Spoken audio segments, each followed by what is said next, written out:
apretas tanto, pois ao mellor ten a tentación, pois, bueno, en vez de botar leite, botar ya agua ao leite. Pois non sería malo, pero bueno, sería un pouco leite desnatado, pero bueno, eso non suele ocurrir.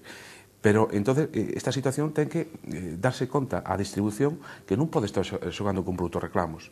E o que está facendo, o problema que temos en España, que durante moitos anos estes centros de distribución, que son os principales comercializadores de produtos agroalimentarios, non solamente do leite, que tamén, pero senón de patacas, de outro lado, pois están apretando as empresas, dicindo, oiga, usted me ten que poñer o leite pois a tantos céntimos. Claro, e a empresa pois trasladase ao sector máis débil, que é sempre o sector gandeiro, co que supón eso, pois moitas persoas teñen moitos problemas.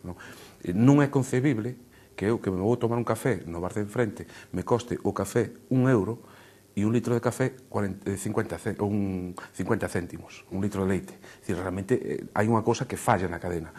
Pois o coste do leite como debía estar, pois aproximadamente 40 céntimos, 40 e algo, eso ao produtor, e dai para arriba, pois sin ningún tipo de problema a xente podría seguir traballando. Por que? Porque temos que ter en conta que a parte dos puestos de traballo que genera o sector lácteo, se non hai agricultura ou ganadería, non hai medio ambiente, non hai zona rural. E eu creo que a función social que están facendo tanto os agricultores como os gandeiros tamén ten que ser compensada pola sociedade. Non podemos apretarlle ao mesmas persoas. E dai que, sobre todo, dado a inversión que fixeron, o endeudamento que ten nun momento de crisis, pois a situación realmente está totalmente desbandada. Por eso incidimos tanto que tanto a Administración Autonómica como a Administración Central debían implicarse de unha forma decidida nun sector estratégico, como se foi o da banca, como é dos coches. Nos parece totalmente lógico, pero o do leite tamén. E, por lo tanto, aquí non pedimos que nos dé axudas. Un gandeiro nunca quere axudas, que, por certo, en determinadas comunidades autónomas sí se están dando. En Asturias hai unha axuda directa, en Castilla e León outra axuda directa, en Cantabria, e, sin embargo, en Galicia todavía estamos pendientes. Pero, bueno, eso son cosas que seguramente se andarán e se poden conseguir.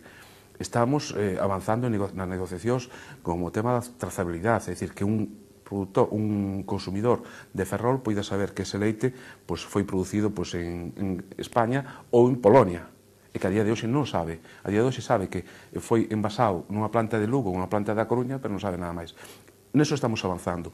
E nós o que queremos é un precio.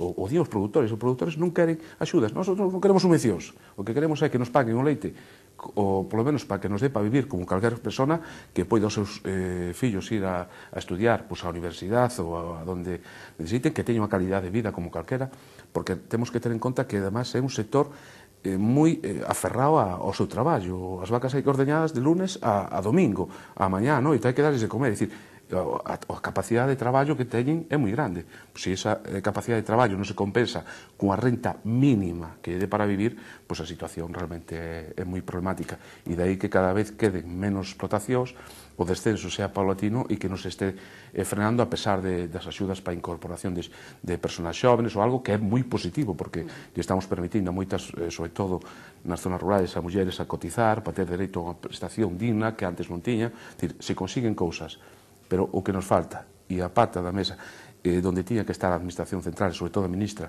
que non nos recibeu hasta hoxe, imaginamos, despois de unha movilización en Madrid, algo que non entendemos. Eu supoño que o resto do goberno non está tan na línea da propia ministra. Nos decimos sempre nos medios lácteos, cando falamos, que é ministra de Pesca, non é ministra de Agricultura. Por eso nos facía falta unha ministra de Agricultura, ou chamémoslle como que iramos, pero que defenda o sector, porque creo que non é consciente do problema que está a pasar España. Bueno, pues si no es consciente, ya tan solo con las protestas que ha habido, algunas más pacíficas, algunas, como comentabas, pues un poquito más fuera de tono, quizás, por decirlo, aunque se puede incluso llegar a entender, dada la situación. Si enciende la televisión, aunque no sea para ver las protestas, puede ver dos anuncios que yo creo que son un poco identificativos de dos grandes marcas, además productoras de leche. Una en la que dicen que bajan el precio, pero no así la calidad, y otra que dice justo lo contrario. Si empezamos a bajar la calidad, no tenemos, pues a lo mejor, toda la distribución que nos gustaría, pues entonces es ahí cuando comenzamos a bajar el precio de la leche. ¿Qué os parecen estos dos anuncios desde Unións Agrarias? Nosotros estamos máis co anuncio da primeira empresa, que en concreto é Pascual, que da outra. Cando se fala de que estamos competindo no mercado libre, é certo hasta certo punto. É dicir, por un tema moi concreto. Non son os mismos os controles que está sometido un ganadero de aquí de Moeche, do Santoriño da Capela, que ten inspeccións veterinarias cada 2x3, que ten que ter unha sala de ordeño. Me dicía outro día, anecdóticamente, un señor xa maior que dicía que eu, cando era xoven, bueno, traballaba aquí en Leima, en Ferrol, claro, era leite pasteurizado, obviamente non sabía que o leite pasteurizada, prácticamente nestes momentos, o consumo baixou un 17%, está, por que? Porque é un leite que é moi difícil de conservar, é un proceso térmico de 60 graus que non se aguanta os 3 meses que se aguanta a uperización. Dicía, claro, e o leite Leima é o leite de calidade, claro, pero é que leite Leima deixou de ser propiedade dun galego, pertenece ao Grupo Río, que importa de fora, e non sabemos, a mellor estamos consumindo leite Leima, que consumimos leite de calidad, tena toda, seguro, todos. Cal é o tema? A diferencia está en os controles que existen nun país respecto a outros. De aí que nós estamos máis na liña dese anuncio, en concreto é Leite Pascual, se non me equivoco, donde di, pois claro, se empezamos a quitar unha cousa e outra, e ao final non temos un produto de calidad como se deberamos. E cando estamos falando de darlle de comer aos nosos fillos, para nós e todo, temos que ter produtos de calidad. E no mercado todo está controlado sanitariamente, por lo tanto, todos teñen calidad.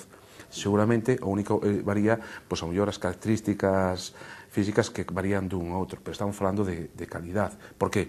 Porque non vai haber calidad se a un señor lle pagan a 10 ou 12 céntimos ou a 20 céntimos, claro, hai calidad. O que pasa que é máis porque se exige, porque se un ganadero non produce, lle botou, se escaparon uns antibióticos, non suele ser normal, ese señor é castigado e automáticamente deixa de comercializar leite durante moitos tempos, cunha sanción importantísima. É dicir, nestes momentos temos, eu creo, para mí, vamos, e para mí non, para a nosa organización, a mellor cabaña ganadera non de España, sino incluso de Europa, moi controlado. Temos os veterinarios profesionales que están controlando e asesorando a nosos gandeiros, están facendo plans de modernización con establos, bueno, último modelo, é dicir, a xente xoven está apostando polo sector.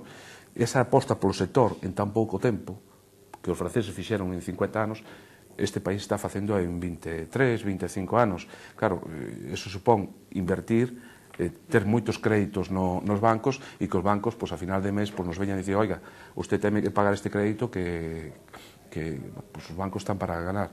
De aí que a situación sea problemática, sobre todo para este colectivo moi importante de xente xoven que se meteu, que veu que a agricultura, a ganadería, o sector lácteo era un sector onde podía apostar, onde podía vivir tanto el como a súa muller e os seus fillos. Fixeron moitas sociedades, cooperativas, para que isto que falamos de que teñen que traballar de lunes a viernes, pois tamén teñan un momento de ocio para ter os seus 15 días de vacacións, para un pouquiño despejar e ir á playa como calquer ser vivo, cando vai a unha festa, sobre todo nas zonas rurales hai a costume das festas que se fan eso en todo lado, pois que non teña que salir ás 6 da tarde a ordeñar as vacas. Bueno, pois toda esta situación que se traslada